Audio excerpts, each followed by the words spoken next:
శ్రీవేంకటేశచరణౌ శరణం ప్రపద్యే. తిరుమల క్షేత్రంలో కర్ణాటక రాజ్య సత్రం లేదా కర్ణాటక సత్రంగా పిలువబడేటువంటి స్థానంలో నూతన భవన నిర్మాణానికి శంకుస్థాపన కార్యక్రమం జరగబోతోంది. ఈ విశిష్టమైనటువంటి స్థానం అనేక సంవత్సరాలుగా కర్ణాటక క్షేత్రమంతా ఉంటుంది. అక్కడ పూర్తి స్వామ్యం తిరుమల తిరుపతి దేవస్థానం వారిదే. కాకపోతే వచ్చే భక్తులకు సేవలను అందించే ఉద్దేశంతో అనేక మఠాలు, అనేక సత్రాలు అక్కడ నెలకొని ఉన్నాయి. తిరుమల తిరుపతి దేవస్థానం నుండి ఒప్పందం మేరకు లీజుకు తీసుకొని అక్కడ ఈ భవనాలను వారు నిర్వహిస్తూ ఉంటారు. భక్తులకు సేవలను అందిస్తూ ఉంటారు. శ్రీవారిని దర్శించుకోవడానికి విచ్చేసే వివిధ రాష్ట్రాల భక్తులు తమ తమ రాష్ట్రాలకు చెందిన సత్రాలలో బస చేయడం ఆనవాయితీ. అనేక మఠాలకు సంబంధించిన, అనేక రాష్ట్రాలకు సంబంధించిన భవనాలు తిరుమల క్షేత్రంలో వెలిసి ఉన్నాయి. అదేవిధంగా కర్ణాటక ప్రజలకు విశేషంగా సేవలను అందిస్తున్నటువంటి సత్రం కర్ణాటక సత్రం. మైసూరు మహారాజుల వారి దగ్గర నుండి ఇప్పటి వరకు కూడా అవిచ్ఛిన్నంగా ప్రతిరోజు వచ్చే వేలాది కన్నడ భక్తులకు ఇది ఆశ్రయస్థానం. తిరుమల క్షేత్రంలో పడమట మాడవీధికి ఆనుకొని ఉన్నటువంటి స్థానం ఇది. కళ్యాణ మంటపంతో పాటు విశాలమైన వసతి క్షేత్రంగా ఇది ప్రసిద్ధిగాంచింది. తిరుమల క్షేత్రానికి, కన్నడ దేశానికి చాలా అపూర్వమైనటువంటి సంబంధం ఉన్నది. మైసూర్ చారిటీ తరఫున 1964లో లాల్ బహదూర్ శాస్త్రి గారు ఇక్కడ శిలాన్యాసం చేయగా ఒక భవనాన్ని నిర్మించారు. తర్వాత కాలంలో కర్ణాటక దేవాదాయ శాఖ వారు దీన్ని నిర్వహించుకుంటూ వచ్చారు. తిరుమల క్షేత్రానికి విజయనగర రాజుల తర్వాత మైసూర్ వడేయర్ సంస్థానానికి సంబంధించినటువంటి రాజులందరూ కూడా చాలా భక్తి ప్రపత్తులతో సేవలందించారు. తిరుమల క్షేత్రానికి వారు చేసినటువంటి సేవకు ప్రతిఫలంగా నిత్యము కూడా స్వామివారి యొక్క ప్రాతకాల రాత్రికాల పూజలలో పాల్గొనే అవకాశం ఇప్పటికీ ఉంది. స్వామివారికి అందించేటువంటి నవనీత హారతికి వారే సేవాకర్తలు. మైసూరు మహారాజుల యొక్క ప్రతినిధులు ప్రతినిత్యం స్వామివారికి నవనీత హారతిని అర్పిస్తూ ఉంటారు. ఆ సేవను అందించే భాగ్యం వారిది. అదేవిధంగా విజయనగర సామ్రాజ్యానికి సంబంధించిన శ్రీకృష్ణదేవరాయలు, తర్వాత వచ్చినటువంటి అచ్యుతరాయలు అపారమైనటువంటి ధన కనకాలను, మాన్యాలను స్వామివారికి అర్పించారు, సమర్పించారు. ఇది ఇతిహాస ప్రసిద్ధమైన విషయం.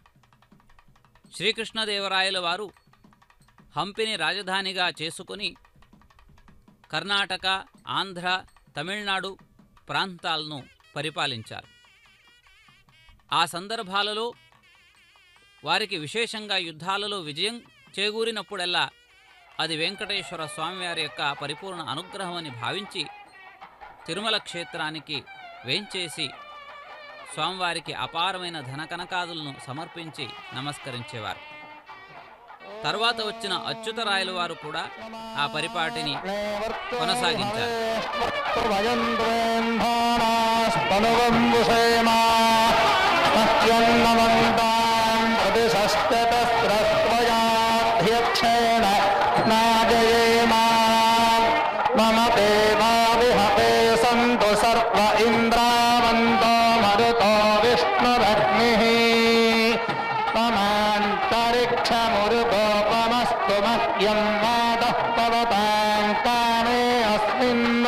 राजाधिराजाय प्रदह्य साहिने नमो वयं वै श्रवणाय कुर्महे समे कामान् कामकामाय मह्यम् कामेश्वरो वै श्रवणो ददातु कुबेर बृहं महान्तम् आदित्यवर्णं तमसस्तु पारे सर्वाणि रूपाणि विचित्य धीरः नानानि कृत्वाभिवदनो यदास्ते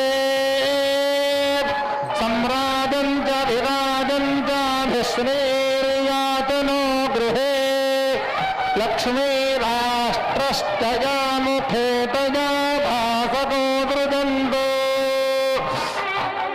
उद्दीप्य स्वजातवेदो बद्धन्निवृत्तिं मम पशोगुष्टनः यमावह जीवनं च दिशो दिशा कल्याणनिधये निधयेऽर्थिनां श्रीवेङ्कटनिवासाय श्रीनिवासाय मङ्गलम् सुवर्णदिव्यमन्त्रपुष्पाक्षतान् समर्पयामि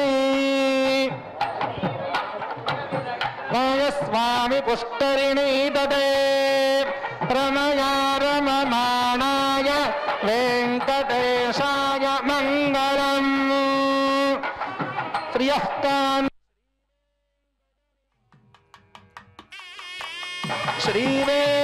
श्रीवेङ्कटनिवासाय श्रीनिवासाय मङ्गलम् भूत्वा जुहुयादाध्यमन्वहम् श्रियः पञ्चदशर्कं च श्रीकामस्य ततं जपेत कर्दमश्चैव चिक्लीत इति विश्रुताः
Honorable Chief Minister of Karnataka, Sanmanya Yediyurappa Avare, Honorable Chief Minister of Andhra Pradesh, Gauravanviyulu Jagan Mohan Reddy Garu, Honorable Minister for Endowments, Government of Karnataka, Sanmanya Kota Srinivasa Pujari Avare, respected Chairman, TTD, Gauravanviyulu Subba Reddy Garu, and other dignitaries on the stage.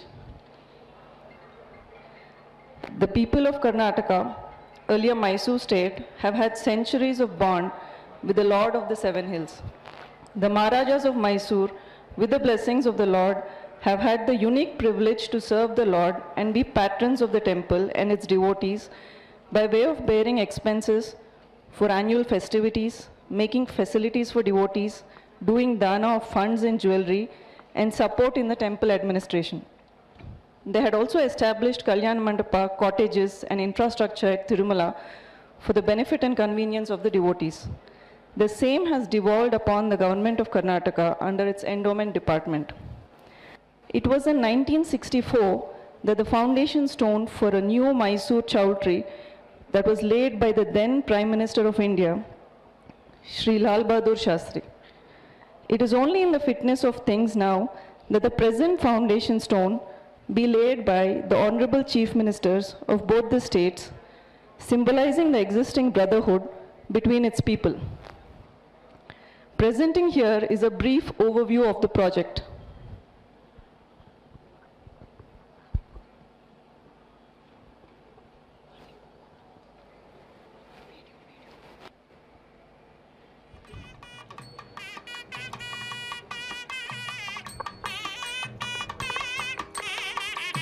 This is the existing Karnataka Bhavan Chowtry, the KPS block, the existing Mandapam, the Pushkarini, and the temple. We have about 6.67 acres of land facing the West Mada Street, right opposite the Sanctum Sanctorum. In Tiruvai, a local Purana, it is mentioned that the Lord of the Seven Hills was known for his love of flowers and flowery decorations, which he is adorned with throughout the year, giving him the sobriquet Alankara Priya. We have drawn inspiration from this concept and have named and themed the new chowtries on the same.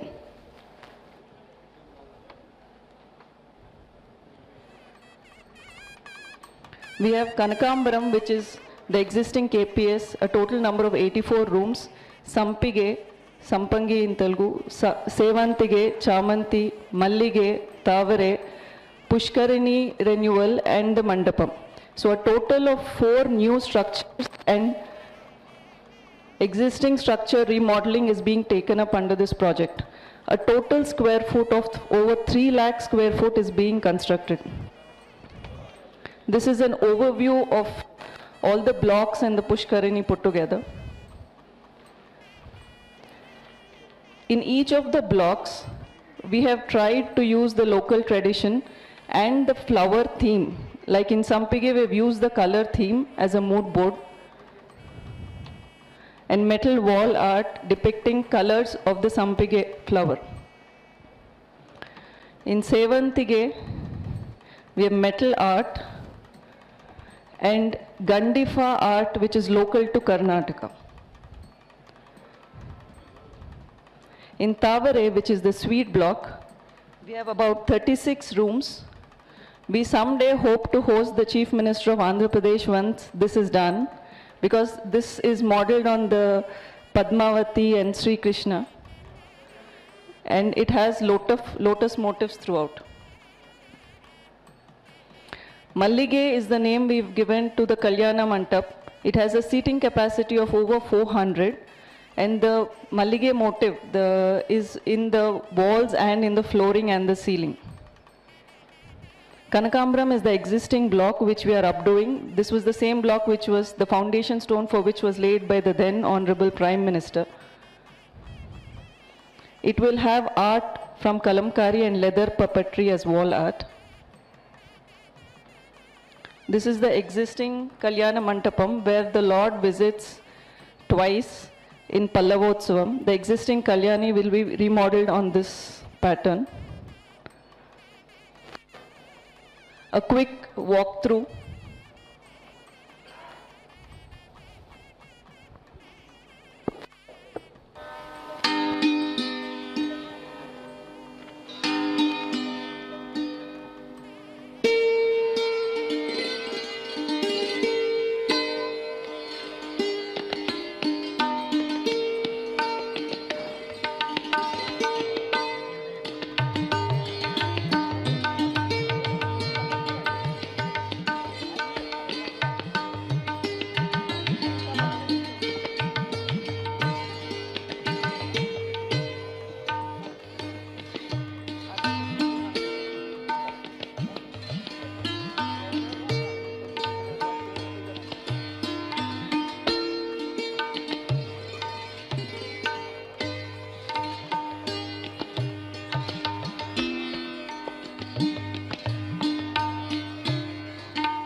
On behalf of the state of Karnataka, we would like to extend our heartfelt gratitude to the Honorable Chief Minister of Andhra Pradesh, Jagan Mohan Reddy Garu, and the TTD Chairman, Subba Reddy Garu, for having consented to take up this project through the TTD.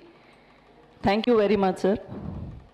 We would also like to thank the Executive Officer, Shri Anil Kumar Singhal Garu, who has helped us in resolving the long pending court case, without which this day would not have been possible.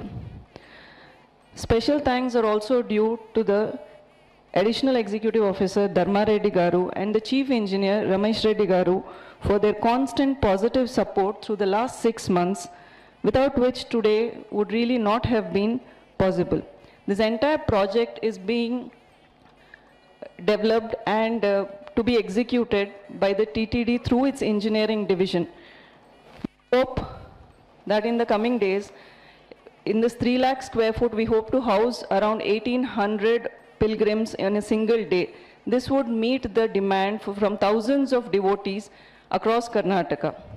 We now request the Honorable Chief Ministers to kindly unveil the plaque for the foundation stone.